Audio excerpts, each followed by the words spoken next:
Hello friends, welcome back to my channel. पिछले episode में जब विन शॉकिंग कॉन्गरोंग को उसके ऑफिस में छोड़ता है तो बारिश में भीगने की वजह से उसकी तबीयत कुछ डाउन हो जाती है। इतने में उसके बाद हॉस्पिटल से फ़ोन आ जाता है कि एक अर्जेंट सर्जरी है और उसे फ़ौरन हॉस्पिटल आना होगा। विन शॉकिंग हॉस्पिटल जाता है तो एक के बाद एक पेशेंट की सर्जरी आती ही रहती है और इसमें उसकी सारी रात गुजर जाती है और उसे रात भर रेस्ट करने का टाइम नहीं मिलता। तो उसकी तबीयत और डाउन होने लगती है और सुबह जाकर वो अपने अपार्टमेंट पहुंचता है और वहीं बाहर खड़ा हो जाता है। कॉन्गरोंग अगले दिन अपने ऑफिस के लिए तैयार होकर जब घर से निकलती है तो विनशाओ को घर के बाहर इस कंडीशन में खड़ा देखकर परेशान हो जाती है। फिर वो उसको घर के अंदर ले जाती है और चेक करती है तो उसको फीवर होता है। तो विनशाओ किंग उसको करीब करके बोलता है कि ये बुखार चेक करने का बेस्ट तरीका है, मगर कॉन्गरोंग उसे पीछे करके उसके लिए थर्मामीटर लेने पहुंच जाती है। और जब वो वापस आती है तो देखती है विनशाओ किंग सारी रात जागने की वजह से वहीं बैठा बैठा सो गया होता है। तो वो उसके लिए रूम से पिलो और चादर लेकर आती है और उसे सोफे पर लिटाकर इस पर चादर डालने लगती है। इतने में विनशाओ किंग की आंख खुल जाती है और वो उसका हाथ पकड़कर बोलता है कि तुम आज ऑफिस ना जाओ। मगर कॉन्गरोंग बोलती है कि आज उसकी एक क्लाइंट से मिलना बहुत ज़रूरी है, इसलिए उसे जाना होगा। मगर वो प्रॉमिस करती है कि वो आज जल्दी घर आ जाएगी और उसके लिए आकर सूप भी बनाएगी। ये कहकर वो वहाँ से चली जाती है और बाहर जाकर वो लुई को फ़ोन करके विनशाओ के पास आने को बोलती है। लुई विनशाओ के पास जाने लगता है तो आयशा पीछे से आकर उसकी साइकिल पकड़ लेती है क्योंकि वो समझती है कि लुई सुबह ही सुबह जियांग से मिलने जा रहा है। लुई पूछता है कि उसे क्या मसला है, अब वो हर जगह क्या उसे बताकर जाएगा, और वैसे भी वो अपने भतीजे विन शाओकिंग से उसकी तबीयत पूछने जा रहा है। आयशा ये सुनकर के वो जियांग से मिलने नहीं बल्कि विन शाओ के पास जा रहा है उसे जाने देती है, लेकिन वो ये बात कंफर्म करने के लिए कि लुई उससे झूठ बोल रहा है या फिर सच, वो फौरन से कॉन्गरोंग से फ़ोन करके पूछती है कि क्या विन शाओकिंग बीमार है। कॉन्गरोंग बोलती है कि हाँ, और आयशा ये सुनते ही खुशी खुशी कॉल कट कर देती है कि लुई ने उससे झूठ नहीं बोला और वो जियांग से भी मिलने नहीं गया। इतने में आयशा के रेस्टोरेंट में एक अर्जेंट फूड डिलीवरी का ऑर्डर आ जाता है और उसे अभी लेकर जाना होता है। इतने में वहाँ बारिश हो जाती है और वह बारिश में ही फूड डिलीवरी करने जाती है और जैसे वो वहाँ पहुँचती है तो उसे पता चलता है कि जियांग ने ही उसके रेस्टोरेंट से फूड ऑर्डर किया होता है। वो उसको देखकर चौंक जाती है तो जियांग कहती है कि उसे उस दिन उसके रेस्टोरेंट का खाना बहुत ज़्यादा पसंद आ गया था, इसलिए आज उसने उससे खाने का ऑर्डर दिया था। मगर आयशा कुछ भी कहे बगैर वहाँ से जाने लगती है।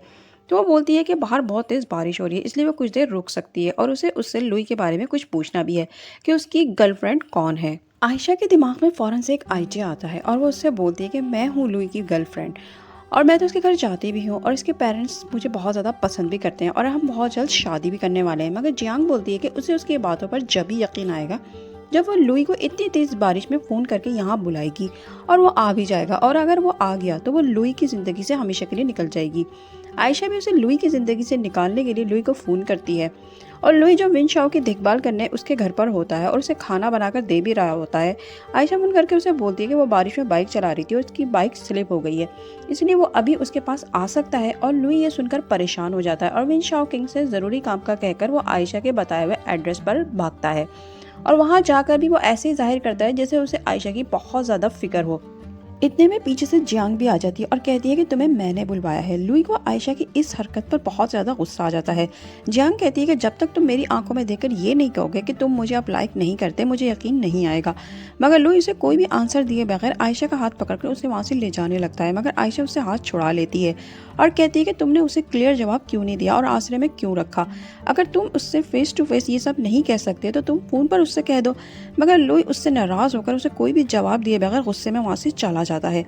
कॉन्गरोंग और चैंगविंग को जिंग के केस के सिलसिले में बहुत ज़्यादा देर हो जाती है और कॉन्गरोंग चाहते हुए भी जल्दी घर नहीं पहुंच पाती। फिर चैंगविंग कॉन्गरोंग से कहता है कि वो उसे घर ड्रॉप कर देता है, मगर इतने में कॉन्गरोंग के मोबाइल पर जीजी की कॉल आ जाती है और वो उससे चैंगविंग की तबीयत का पूछने लगती है। मगर कॉन्गरोंग कहती है कि वो अब ठीक है, मगर जीजी कहती है कि वो उन्हें अभी और इसी वक्त दलिया खरीद कर दे क्योंकि उनके पेट के लिए वो बेस्ट रहेगा। कॉन्गरोंग चैंगविंग से एक्सक्यूज़ करके जाती है, फिर उनको उनके डिनर के लिए पॉरिश ला के देती है जिसकी वजह से उसका स्कार्फ भी गंदा हो जाता है।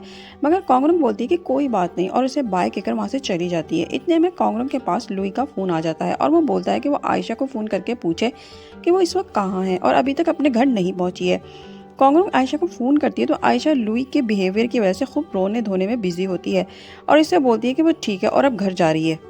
कॉन्गरोंग घर जाते ही विन शाओ के लिए सूप बनाने की तैयारियों में लग जाती है और कई घंटे लगाकर खूब दिल लगाकर उसके लिए चिकन सूप बनाती है। उधर विन शाओ के घर एक पार्सल आता है, वो उसे खोलता है तो उसमें एक स्कार्फ होता है और एक कार्ड रखा होता है। वो भेजने वाले का नाम पढ़ता है तो उसका मूड खराब हो जाता है क्योंकि वो चैंगविंग ने कॉन्गरोंग के लिए भेजा था। इतने में कॉन्गरोंग भी सूप लिए विन शाओ के पास आ जाती है और उसके लिए प्याली में सूप निकालकर उसे अपने हाथों से पिलाने लगती है। मगर विन शाओ बोलता है कि उसे नहीं पीना क्योंकि उसका मूड बेहद ख़राब हो चुका था चैंगविंग का नाम पढ़कर। कांगरोंग उसके रूड बिहेवियर पर हैरान होती है तो विनशाओ बोलता है कि तुम्हें चैंगमिंग ने गिफ्ट भेजा है, पूछ सकता हूँ कि उन्होंने ये स्कार्फ तुम्हें क्यों भेजा है।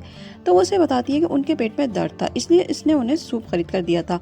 इस पर विन शॉकिंग को और भी ज़्यादा गुस्सा आ जाता है कि इसे उनके खाने की इतनी फिक्र क्यों हो गई है। कांगरोंग बोलती है कि वो ये स्कार्फ उनको वापस कर देगी, वो ये सूप तो पी ही ले जो उसने इतनी मेहनत से बनाया। मगर विन शाओ नहीं मानता तो कांगरोंग को भी गुस्सा आ जाता है और वो उसके घर से चली जाती है। और यहीं पर ये 18 एपिसोड भी ख़त्म हो जाती है। मिलते हैं नेक्स्ट एपिसोड में, तब तक अपना बहुत ख्याल रखिएगा और चैनल को सब्सक्राइब भी कर दीजिएगा। मिलते हैं नेक्स्ट एपिसोड में, तब तक के लिए बाय।